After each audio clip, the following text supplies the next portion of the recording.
Bibi ya Bibi, ya Habibi, Bibi ya Bibi, ya Habibi, Bibi ya Bibi, ya Habibi, Bibi ya Bibi, ya Habibi.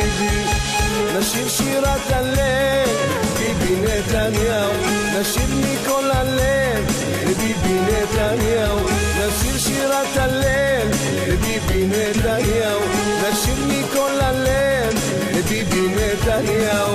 יאללה, יאללה ביבי, יאללה, יא חביבי, יאללה, יאללה ביבי, יאללה, יא חביבי, ראש ממשלה אהוב העם. I'm very, very pleased to introduce our guest to you. His name is Amir Tibon. Amir Tibon is an Israeli journalist who works with Haaretz newspaper. From 2017 to 2020, he was the Washington, D.C. correspondent for Haaretz, covering the Trump administration, Congress, and the United States Jewish community. During that period of time, he also covered the far-right march in Charlottesville, Virginia, the anti-Semitic attack on the Tree of Life synagogue in Pittsburgh, and the 2020 presidential election. Between 2013 and 2016, Amir was the diplomatic correspondent for Walla News, a leading Israeli news website. And prior to that, he was a producer for Ovda, the leading investigative news program on Israeli television. He's the co-author of The Last Palestinian, a biography of Palestinian President Mahmoud Abbas, which was published in 2017. In 2015, he was nominated for a National Magazine Award in the reporting category for an article on the latest round of Israeli-Palestinian peace talks. And for the same article, Amir received an award from the National Press Club for excellence in diplomatic reporting. His writings on Israel and the Middle East have appeared in The Atlantic, Foreign Affairs, Politico magazine, The New Yorker, Tablet magazine, The New Republic, The Huffington Post, The American Interest, and The Jerusalem Report. And he has been interviewed on CNN, Al Jazeera, CBS, and MSNBC.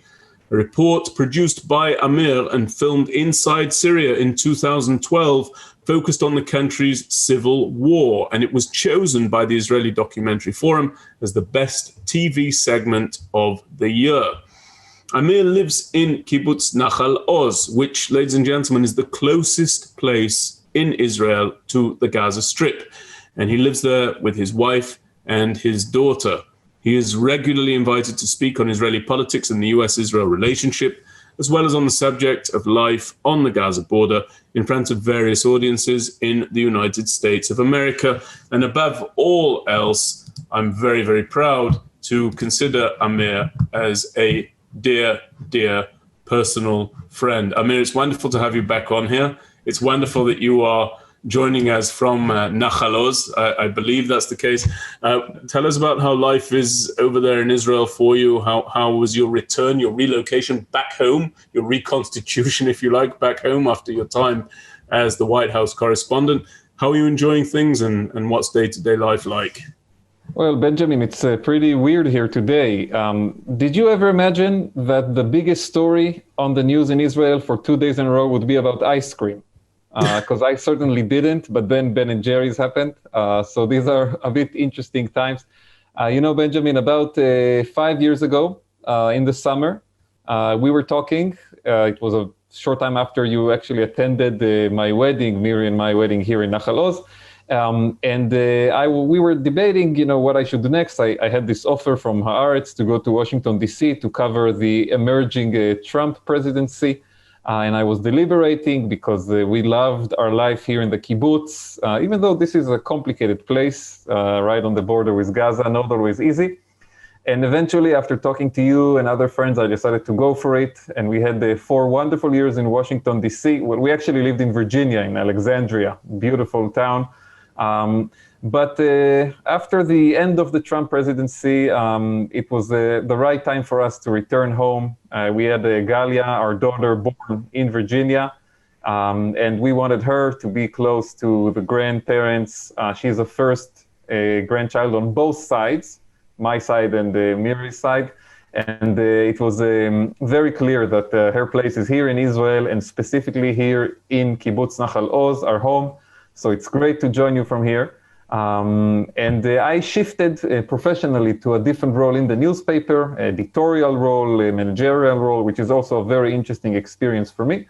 And I'm very, very happy again to talk with you again and to have these interesting and deep conversations that we've been having for years, really, about the Israeli politics and the US-Israel relationship and Israel and American Jewry. So it's great to see you, my friend, and I'm looking forward to your tough questions. Thank you. And just before I do come to that, tell me, do you miss at all being on the beat, so to speak, now that you're in a more editorial position? Some days I do, and then other days I just enjoy what I'm doing so much, and I tend to look forward, not to get too much into nostalgia, but listen, the Trump years were a fascinating time to be in Washington, D.C., unprecedented on so many levels, whether it's the general madness and craziness that was happening, whether it is a very interesting and unique events that took place in the context of the US-Israel relationship.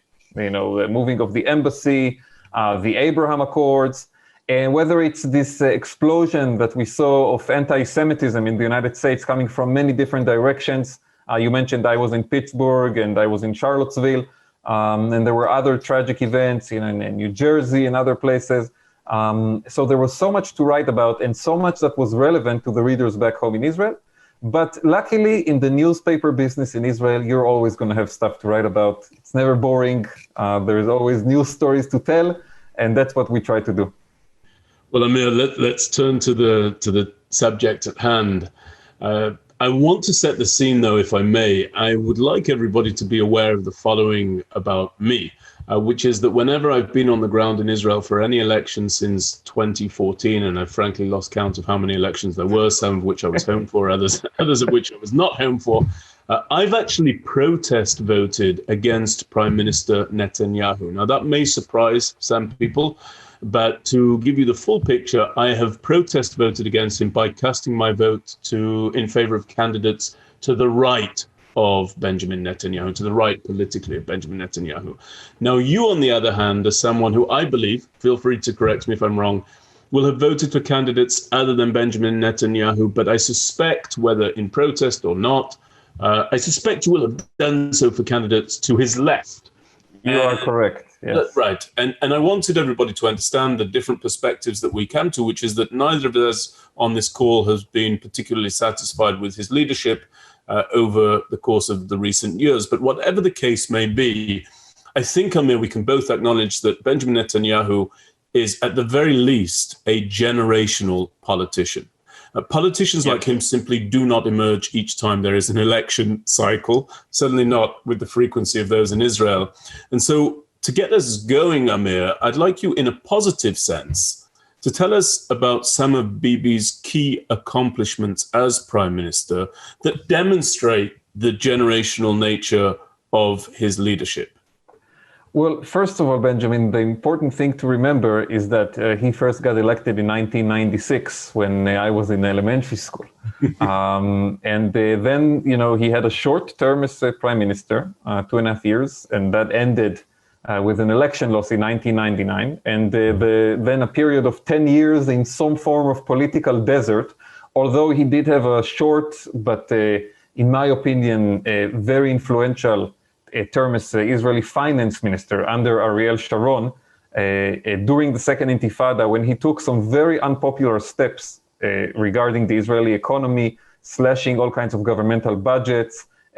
One very particular point was budgets that went to families with many children. The government was under the influence of the ultra-Orthodox parties, basically giving very large handouts to families that had 5, 6, 7 children, most of it in the ultra-Orthodox society and the Arab society. And he decided to cut those budgets. An interesting fact that people a lot of times are surprised to learn is that the Israeli media outlet that was most supportive of those reforms and gave him very strong backing in its editorial line was Haaretz. And he actually, Netanyahu, his finance minister, sent a letter, some kind of an inscription to the owner of Haaretz, Amos Shoken. The Shoken family has owned the Haaretz for many decades, thanking him for the newspaper's editorial line and the understanding that it showed towards his unpopular but necessary economic steps. So that's just kind of like an interesting factoid about Netanyahu and Haaretz. There are many more to tell. We'll get to them maybe later. Came back to be prime minister in 2009 after that decade in the desert, and held on to power for 12 straight years, more than basically bypassing David Ben-Gurion as the longest serving prime minister in the history of Israel, presiding over a period that for most of the years was relatively quiet in the security, terrorism, wars front. No wars with any other country. Several rounds of war with Hamas in Gaza, and we can debate, Benjamin, whether that is an achievement or a failure, because there are very different perspectives on this question on the fact that during his time we did not have any kind of big confrontation militarily with Hezbollah or with Iran, and even the wars with Hamas usually ended inconclusively. Some people actually consider that a great achievement. They say he presided over a period of quiet, with relatively less casualties on the Israeli side. Others say this, to the quiet, needed to be addressed regarding Hamas, regarding Hezbollah, regarding Iran, and that because there were no big confrontations, they grew and amassed more weapons and capabilities. So this is an interesting question of how do you look at this. I think the key issue that he raised on the international agenda was the Iranian issue. And again, you can look at this from different perspectives in terms of achievement or failure. On the one hand, he got President Trump to withdraw from the Iran nuclear deal, which I think was a huge diplomatic achievement in terms of Israeli influence in the United States. I mean, it's pretty clear that among other factors that guided this decision by President Trump, there was a very strong influence for his relationship with Netanyahu and for Netanyahu's advocacy against that nuclear agreement. On the other hand, if we look to sum up his 12 straight years in office, during that period, Iran's capabilities grew stronger and bolder and more threatening towards Israel. So again, it depends. If you want to say his greatest achievement is making more people, including at some point an American president, aware of the Iranian danger, and you can look at it from the other side and say, at the bottom line, if you look at the numbers game, Iran has stockpiled more, built more, reached longer terms with its missiles, expanded its influence, and again, you know, different perspectives on this question. On the Palestinian issue, I think the most important development of the Netanyahu years is the slow decline of the Palestinian issue as a major issue in the international arena. This was an issue that 20 years ago, you had a Republican administration in the United States, the George W. Bush administration, adopting on it the view of linkage, basically saying, in order to reach peace and quiet in Iraq and a broader peace in the Middle East, you need to solve the Israeli-Palestinian conflict. This is the major issue that is standing in the way of a better Middle East. Today, nobody thinks that way. I, as an Israeli, believe that it's in our interest to reach some kind of, if not a solution, then at least a better reality with the Palestinians. I believe it's an urgent matter. You and I, Benjamin, can argue about this for hours, how to do it, but it's certainly not a key issue on the international agenda anymore. It's barely mentioned in the most important speeches that you will see in the UN General Assembly. Arab countries have signed normalization agreements with Israel while not waiting for the Palestinians to solve their own problems with the Israeli side. We've had wars with Hamas in Gaza, during which the streets in the Arab world, maybe except for Jordan, were mostly quiet. And again, some people will say this is actually Netanyahu's greatest achievement. Of course, others will criticize him and say we should have used this new international setting that he had a very big stake in creating to reach concrete changes on the ground that would improve our standing, and that did not really happen. The whole situation has frozen. And if we want to come back to the Ben and Jerry's example, it was deep in the freezer until suddenly some ice cream company came and brought it back to the news agenda. And the last thing I want to say, and this is where I believe, in all the previous examples I gave, you could see an achievement or a failure, something to praise him or something to criticize him. The one issue where I personally, and this is obviously an opinion, but it's not just my opinion, it's an opinion shared by many, many Israelis. I think the one area where I give him an F, not an A, not a B+, not a C, not debatable, but an F, is the issue of the internal strife within Israeli society. And I believe this is, at the end of the day, the issue that brought him down. The divisions within our society between religious and secular, left-wing and right-wing, Jews and Arab citizens of Israel, ultra-Orthodox and other groups, all of that became toxic in recent years. And we reached really terrible places in the discourse in this country, in the political and social discourse. And he, as prime minister, was not able, and some would say maybe did not want to, bring us to a better place on that front. And I think at the end of the day, this specific failure is the one that brought him down. Whereas on the other issues, you can see great achievements, you can criticize. But on this issue, I think was the main weakness compared to the other arenas where you can also see some very positive examples.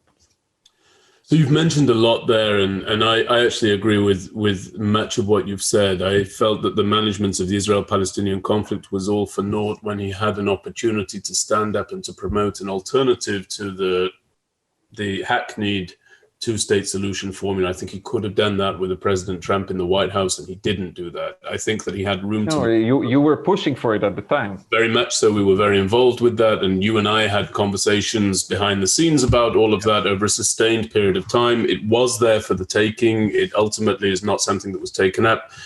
And I think that that's regrettable. If one has room to maneuver, one should not luxuriate in that space. One should actually move the ball down the field to their advantage. And I think that that was a failure in the Israel-Palestinian arena. Sorry, Amir, it looks like you wanted to come back on something. Well, to offer some defense of the opposition leader and former prime minister, I think his view of this issue was always more conservative than right-wing, right? There is a distinction between right-wing and conservative, even though a lot of times in the discourse they are merged into one. Because you can be a right-wing a politician or a activist or thinker and promote revolutionary new ideas. Whereas if you come and look at something from a conservative perspective, your main objective is to kind of stop the progress of history. Mm-hmm. And I think on the Palestinian issue, Netanyahu was always more of a conservative than a pure right-winger. And some of his supporters never understood it. And of course, from the left, that was also a criticism. Maybe we had ideal conditions to make progress diplomatically.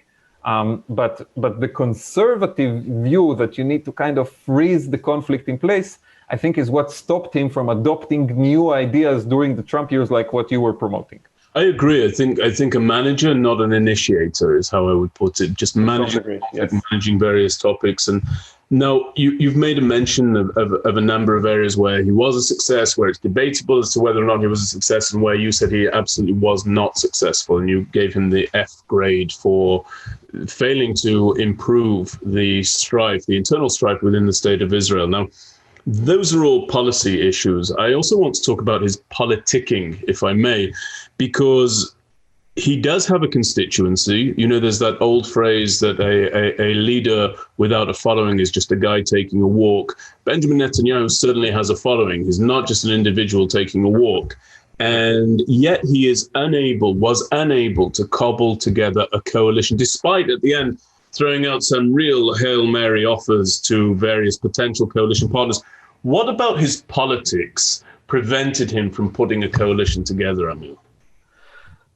This is an issue that smarter men and women than me have offered great words of wisdom on. I can only try to kind of coalesce some kind of an explanation based on all of these wonderful articles and analysis pieces, and a bit from my own experience, because I have had over the years several interesting interactions with the man and with some of his political rivals who then brought him down. I think what really happened is that Netanyahu was a very successful politician ever since his comeback in 2009. He learned the lessons of his failure in the 1990s the hard way. He lost power after 2.5 years, and as I said, was in kind of a political desert for a decade. And we have to remember, Benjamin, in 2006, he led Likud to its worst result in history, 12 seats. Likud, in the glory days of Menachem Begin and Yitzhak Shamir, and even under Ariel Sharon, was very close to 40 seats, and sometimes even surpassed 40 seats. And for that party to reach 12 under Netanyahu's leadership in 2006 was a low point. But he came back from that, and he led it back to the high 20s area, and at some point even in the 30s. And I think what happened is that after a very successful decade politically for him, from 2009 until 2019, a lot of people that he stepped on the way up, and a lot of people that he brought down within his own party and within his own orbit decided to join forces and take him down to some degree in an act of revenge. Because if you look at the people who are the members of this current Israeli government that replaced Netanyahu, so you have one party, actually two, that were never in coalition with Netanyahu. Meretz, which is the most left-wing element in the government, and Ra'am, the Islamist party. The overall makeup of this government, if you put aside Meretz and the Islamists, who have never sat with Netanyahu in coalition, it's basically a bunch of parties that sat with Netanyahu for years. The Labour Party sat with Netanyahu under the leadership of Ehud Barak and almost joined again and again under other leaders. Yair Lapid was finance minister under Netanyahu. Bennett basically grew up in Netanyahu's office. He was his personal aide when he was leader of the opposition. Avigdor Lieberman goes with Netanyahu 3 decades back. He was his most trusted man. They ran together in an election. Gideon Sa'ar is a Likudnik. He grew up in Likud under Netanyahu. Netanyahu appointed him to his first ministerial positions. Benny Gantz, the latest example, signed an agreement with Netanyahu just 1.5 years ago that was supposed to divide power between the two of them for a period of 3 stable years. All of these people, I think they are objectively right, but regardless of my view of it, all of them believe deep in their hearts that they have been betrayed by Netanyahu. And so his style of politics, which was ruthless and was very successful for a long time, led to this accumulation of hurt feelings and a sense of betrayal from a lot of people. And at some point they said, okay, let's put aside our own disagreements and join forces to get rid of him. And they all had these histories with him. And I think Gantz was really the straw that broke the camel's back. Because what happened between Netanyahu and Gantz is basically that Gantz decided to break apart his own minister. What? Benny Gantz, who's now the defense minister. Now the defense minister, and was also in the last Netanyahu government. He decided in 2020, 1.5 years ago, to break apart his own party, to betray his political partners, to lose most of his popular support, and to do all of that in order to sign an agreement with Netanyahu and give Israel a functioning government in the most dangerous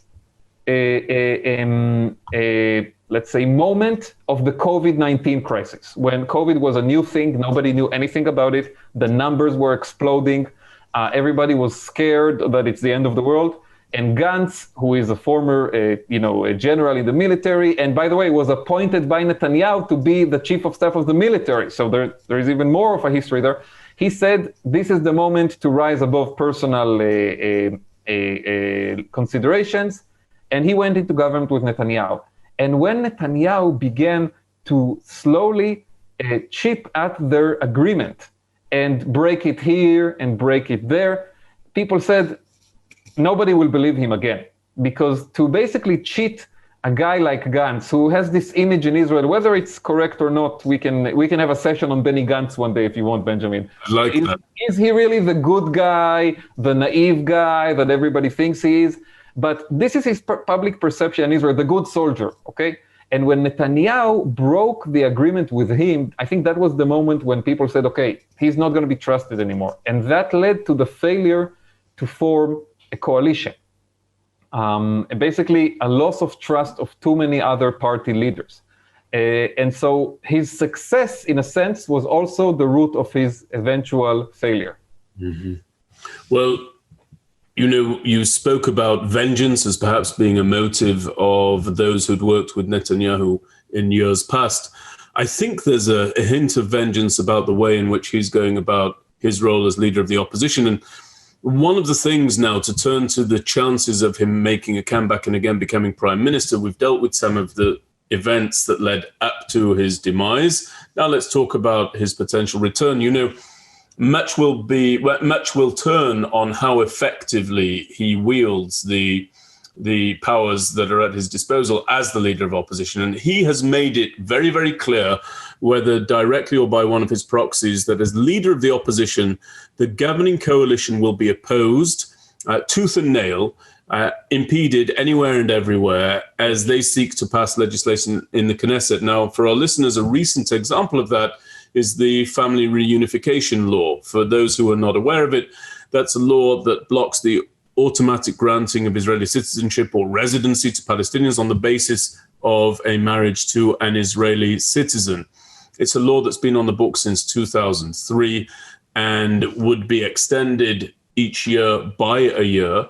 But during a recent vote, a compromised position of the government of Naftali Bennett sought to extend the law by 6 months. That was stalemated by Netanyahu and other members of the opposition, despite Netanyahu's ostensible support for that law in principle. And when he was pressed on why he had opposed a law that he had previously supported, Netanyahu told Naftali Bennett in the Knesset plenum, Amir, "Tochlu et hadaisa shebishaltem," which basically means you made your bed, now lie in it or lay in it. In essence, Amir, Netanyahu was saying that even on matters of principle, Naftali Bennett's government should not rely on any notion that a Netanyahu opposition will come to their salvation. Now tell us, through coalition math and coalition ideology, why is Bibi likely to prove a troublesome opponent in the way that the opponents to him when he was ruling did not manage to prove themselves as such? Opposition in the past to Netanyahu has been less than potent, to put it mildly. What makes you think Netanyahu will be a potent leader of the opposition now? Okay. I want to say, first of all, on the family reunification law that you mentioned, one of the issues here was that you could see the dividing lines both within the opposition and the coalition. We have a very strange makeup of both the opposition and the coalition right now, because the coalition has, Meretz and the Islamists on the left, all the way to Bennett's party and Gideon Saar and Lieberman on the right, and then kind of like, Gantz, Lapid in the center, Labor a bit to the left there. But then in the opposition, you have Likud and the ultra-Orthodox and the far right, but you also have the joint list, which is the most left-wing, non-Zionist, anti-Zionist in some factions, a part of the Israeli political map, and they coordinated in this vote. What happened in this vote is quite amazing. Bennett managed to convince Meretz to vote in favor of this law because it's a coalition necessity, and they got some compromise there, but Meretz would have never voted for that compromise if it was in the opposition. Never, ever. And they got a ton of, beating from their own voters. And even two of the Islamist members of Knesset who are in Bennett's coalition voted in favor of this compromise. But Likud and the religious parties, together with the joint list, voted against it and brought it down. So what does it say? Vegar ze'ev im keves, right? The lamb and the sheep will dwell together. This is what we're seeing. I think what you can learn from it is that Netanyahu really is going to be a ruthless opposition leader, as he should be, by the way, in my opinion. You're the leader of the opposition. You are fighting against the government. This is politics. And he's going to work with the joint list if he needs to. And he will look for defectors inside the government if he needs to. But in a way, Benjamin, there is a bit of a catch-22 here. I believe that the stability of this weird, eclectic Israeli government relies on one man, Benjamin Netanyahu. What holds together the pieces of this government, from Meretz to Bennett, is the fear of a comeback from Netanyahu. I believe that if Netanyahu will withdraw from public life, leave politics, maybe go and do a lecture tour in America or something, this government would fall apart or maybe just change its composition entirely within a matter of weeks. You would have new leadership for Likud. That leadership would not have the bad blood and history that Netanyahu has with other parties. The whole political dynamic will move from Netanyahu, yes or no, and the debates over the rule of law and democracy to the more, let's say, regular Israeli political dividing lines, the Israeli-Palestinian issue, settlements, etc., and you would have a different composition. As long as he is the leader of the opposition and he's on television every day and he speaks in the Knesset all the time and everybody is reminded of his a dream of getting back to power, the coalition will stick together because he is the glue. He is the glue that made this coalition possible to begin with.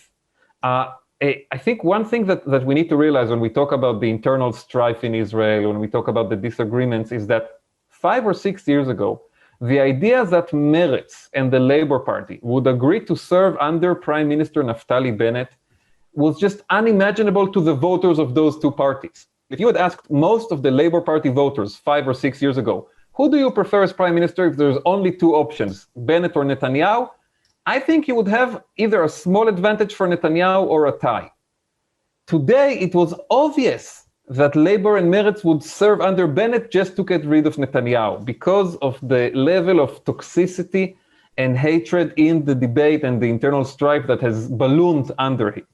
And so at the same time that I believe he will be a very effective opposition leader that will really make the lives of the coalition miserable and attack them from here and there and surprise them and embarrass them, at the same time, he will make them hold their hands tight and say, we have to stick together because if this government falls, he will come back. And that's the thing they are most afraid of. So that's the catch-22.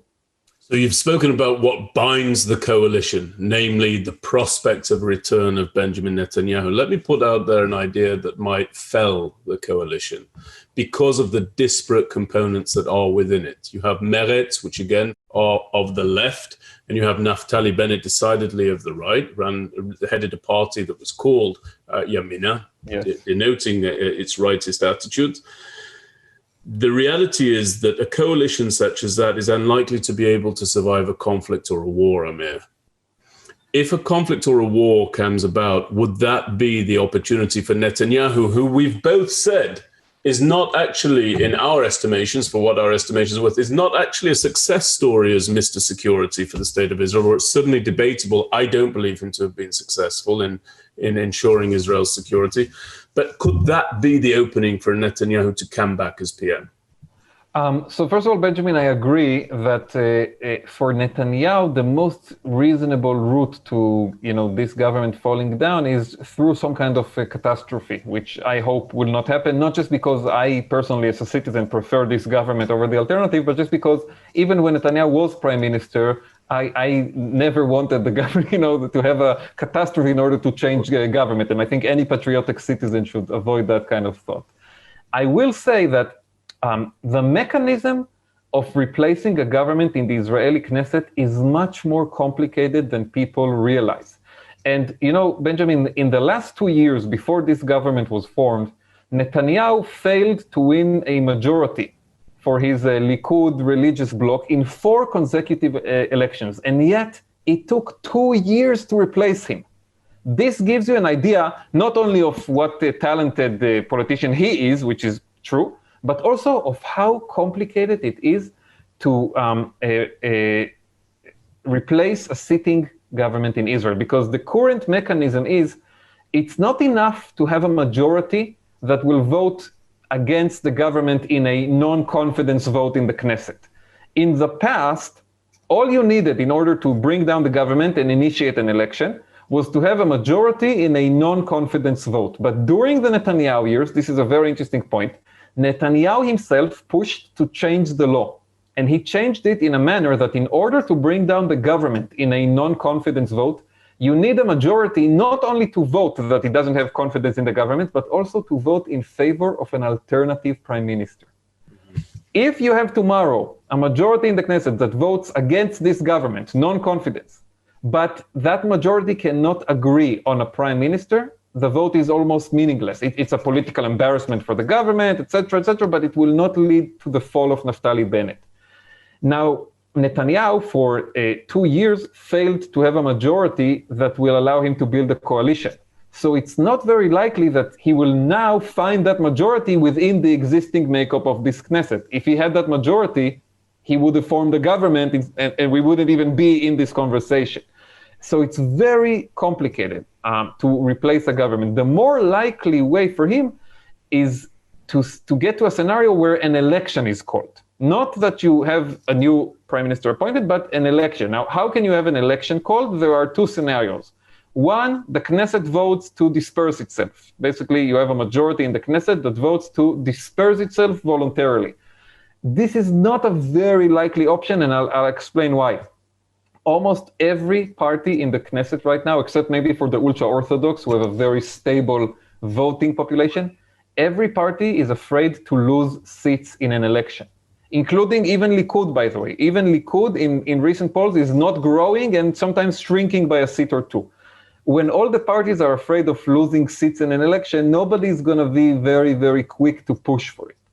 And the second mechanism, which I think is the more likely one, is that the government fails to pass a budget. If a government in Israel fails to pass a budget by a designated date, which for this government I believe is in November, it automatically falls and then an election is initiated. I think Netanyahu's goal as leader of the opposition right now is to create as much disagreement and confusion within this government, and again, attack them from here, ambush them from there, and lead to a loss of trust between the different factions, parties in this government, and bring them to a point where they fail to agree on a budget and everything collapses. I think, are you still with me, Benjamin? Yeah, just for a second. Yeah, so I think this is what he's counting on. At the end of the day, I don't think he believes he can win through a non-confidence vote. I think his main hope is that something, maybe, like you said, security event, maybe some other issue, will lead to such levels of distrust within the members of the coalition that they will not pass a budget. And I think he also knows that if a budget is passed, this government could hold on for a long period of time, maybe 2 years or more. So the whole fight right now, if you ask me, is about the budget in November. Will it pass or not? So let me ask you about another aspect of Netanyahu's leadership and how this may actually end up being an impediment for him going forward. And please feel free to disagree with my premise as well, Amir, of course. But if you look back at recent Netanyahu governments, I would contend that key positions have always been held by individuals who seem competent enough in times of calm, but utterly out of their depth in times of strife or in times of challenge. For example, Health Minister Litzman seemed to be pattering along well enough until COVID-19 struck. Yeah. It then became utterly apparent that he was the wrong man for that ministry during a global pandemic. Minister of Internal Security, Amir Ohana, seemed a reasonable enough choice until the recent riots in Lod, in Bat Yam, and elsewhere. He lost control of the situation. Completely lost control. Gabi Ashkenazi, not from Netanyahu's party, but again, he held the portfolio of foreign minister, a choice that seemed understandable enough on paper, but during our most recent conflict against Hamas, Ashkenazi was basically missing in action. He seemed a bit absent from that event. Absolutely, and my view is that in each case, it needed Benjamin Netanyahu to act as the de facto minister for all of the portfolios just mentioned and more, to a degree that made me believe that that dynamic was deliberately pursued by Prime Minister Netanyahu, that he would be the individual who rides in and takes control of these crises. I'm your savior. This was the idea. I'm your savior.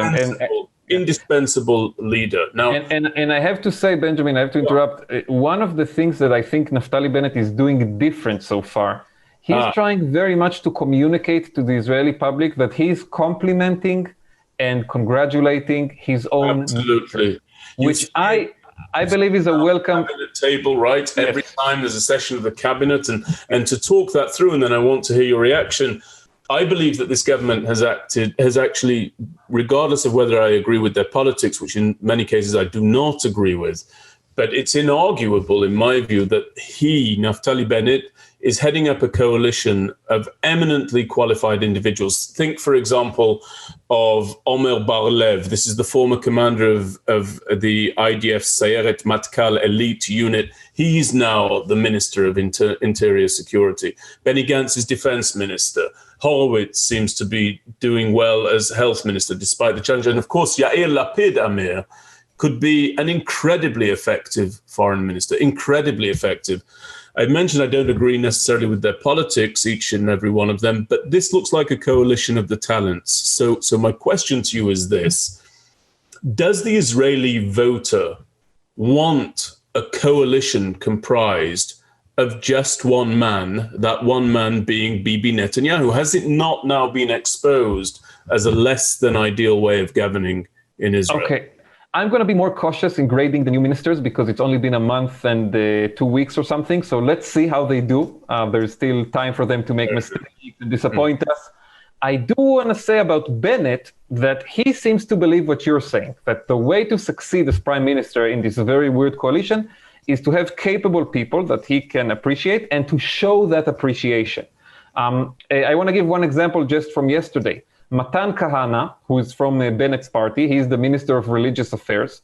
He announced a reform in the kashrut sector in Israel, basically saying he's going to take the power of granting kosher certificates and not take it away from the rabbinate, but make it more transparent and allow other players who will have rabbinical orthodox, not reform or conservative, but orthodox backing, to also become active players in this market. This is a big reform that many Israelis have been striving for years, because there is a sense that the rabbinate is very extreme. It's not a modern Orthodox, it's ultra-Orthodox, and within the ultra-Orthodox, it sometimes adopts the most extreme positions as well, and there is a sense of corruption and, all kinds of deals that the public does not understand in that issue. And so he initiated this reform. And Naftali Bennett came out and said, I congratulate my minister for religious affairs for his important reform. This is a great achievement. I believe that under Netanyahu, a lot of times what would happen is ministers who were talented, and Netanyahu did have talented ministers over the years serve under him. When they would initiate some kind of successful reform, he would try to take the credit to himself. And this frustrated a lot of the people who served under him and caused some kind of an exodus of talent from Likud, of people who, like Gideon Sa'ar, for example, who decided, they can't do this. So I think this is a smart thing for Bennett. With regards to Yair Lapid, Benjamin, I want to say something really interesting. This week was the annual summit of Christians United for Israel. It was a smaller event than most years. I think it was held in Dallas, Texas. Yes. And the most senior Israeli speaker was Yair Lapid. In past years, it was always Netanyahu who spoke as the prime minister. And Lapid gave them a 5-minute recorded speech. And he said something which I really appreciated. He said, this was literally the first sentence of his video address, Benjamin. He said, Israel has a new government, but it's the same country. And I thought this was a very smart message to bring specifically to the evangelical pro-Israeli crowd that was very supportive and even more than supportive of Netanyahu over the years. I think Netanyahu is admired within that group, second maybe only to Donald Trump in the feelings that he elicits among that crowd. And for Lapid to come with that message and basically not to come and say, to bash the old government, to declare all kinds of revolutions, things that he does to an internal crowd in Israel on other issues, but to come and say there is some sense of continuity. It's the same country that you love. It's the same country you support and stand by, and we thank you for it. I thought that showed that he's learning how to speak to different audiences and adapting to this role. Now, again, it's very early to grade whether he's a good foreign minister or not. Let's give him a few months to embarrass himself, embarrass us, fail, and give us, the journalists, good stuff to write. But this specifically, I thought, was an interesting moment, and there is a learning curve there. Yeah, I agree. There's plenty of time for them to fail. But I also stand by my viewpoint, as much as I take your input here. I do stand by my viewpoint that on paper, these ministers are eminently qualified. They do have the goods. Whether they can deploy those goods effectively or not, that of course remains. Yes, I do believe that in many of the ministries, listen, even if you look, for example, at Gideon Saar as the justice minister, because basically the justice ministry, what happened is that it was under Amir Ohana, who came with a very confrontational approach against the legal system related to Netanyahu's trials. Then it went to Benny Gantz's party, and you had Avi Nissenkorn, who basically adopted completely the line of the judicial and the system and the prosecution. And I think between those two extremes, neither is good for Israel. I don't want a justice minister who comes to have a war with the justice system. And I also don't want a justice minister who completely adopts the worldview of the judicial elite. And right now with Gideon Saar, it's an interesting situation. You have a right-wing, former Likud justice minister, who does want to initiate some reforms, who does want to change some of the bad things that are happening within the legal system, but he's not coming with with like a demolition motive. He's coming to do this more as a surgeon. And he knows the system very well because he used to be the government secretary, what we call the cabinet secretary. This is the person who has to coordinate all of the legal work of the government. And he used to work as a prosecutor when he was a young man in the 1990s. And so he brings to this, I think, a more balanced approach. So that's just one example of what you are saying about having more competent ministers. So 2 more questions for you, Amir, and then I'd like to finish with a brief statement. Tell us, this is, again, the subject at hand today is, will Bibi Netanyahu be back, essentially? You want me to make a prediction? In a moment. That's my second question. My first question is this. What's the degree of opposition hailing from within the Likud party? You spoke about a lot of people being trampled upon in the past who are now in government. You also spoke about people to whom Netanyahu was incapable of doling out the credit. How much opposition comes from within his own party, and will he be able, as he has done in the past, to eviscerate that competition? I think within Likud, Netanyahu is still in a strong position. And I think it will remain that way until the passing or not passing of the budget. The situation right now is that Netanyahu is selling his supporters and also his haters within the party, which is basically all the other politicians who are dying to replace him.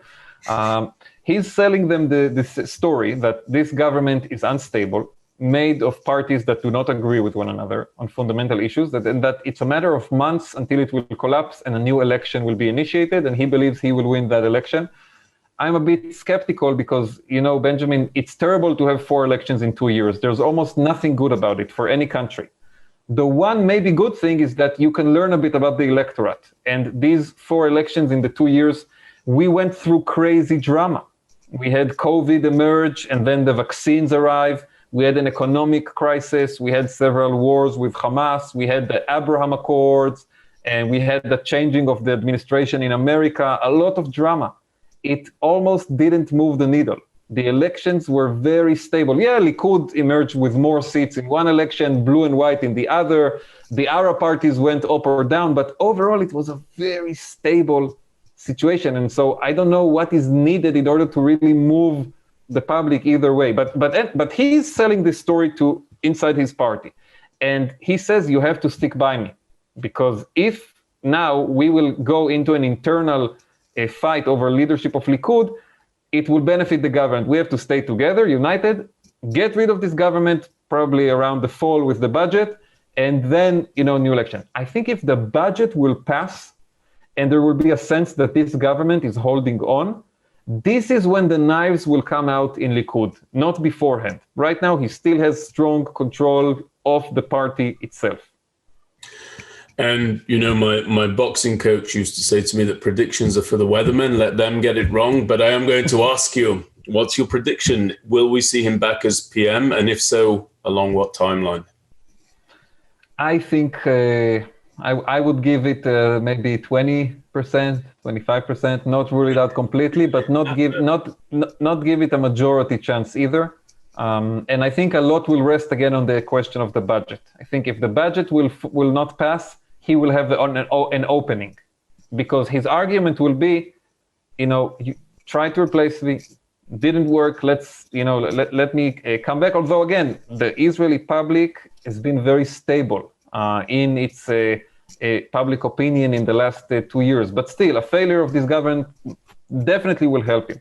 If the budget will pass, I don't see a way back for him, because then the government will be perceived as stable. They will have more of an uprising in Likud. And I think at that point, he might have to consider stepping aside and focusing more on his legal issues and the trial and all of that. So, Amir, I want to thank you so very much. Before we go, I just want to make a statement.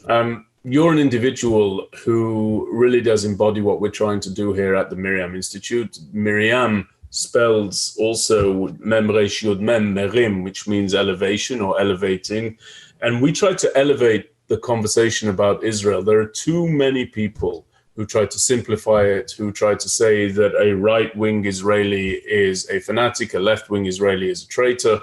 In the diaspora, they say that. Now, I just want to speak out that you're an individual who is someone who was living in, first of all, you served as an officer in 8200. You don't have to take on the extra time to serve as an officer. You did so of your own volition in service to your country.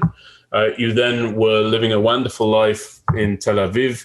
You saw the rockets raining down in the area surrounding the Gaza Strip, and you and your then girlfriend, now wife, Miri, decided to relocate from Tel Aviv down to Nachal Oz, which absolutely does border the Gaza Strip. It's no exaggeration to say that, in an act of defiance and expressing resolutely that Israeli citizens will not be driven from their homes in the wake of terror or by terror attacks. You're now raising your family there, having returned there after moving to the United States of America. And I dare say, I don't know it, we've never discussed it, but I'm sure had the options, you will have had the option to remain in the United States of America through the contacts and connections, and you chose to go home. That's me guessing, but I think it's a reliable guess. You're a great servant of the state and the people of Israel. You really do embody what we're trying to do here at the MirYam Institute, which is to show the nuance and the dedication and the disparate views that can coalesce around a common cause, that being the state of Israel. And I thank you for educating us again today. I love our conversation. I hope to do it in person with you, hopefully as early as next month. I'm scheduled to finally be back home. All right. And my good news. To you. Absolutely. And my thanks to you. Thank you, Benjamin. It was a pleasure as always. And when you are back in Israel, you know where to find us in Nachal Oz. We are expecting you. I look forward to it. Thank you to Rosita and Alan and to all of our viewers. All the very best. Bye-bye.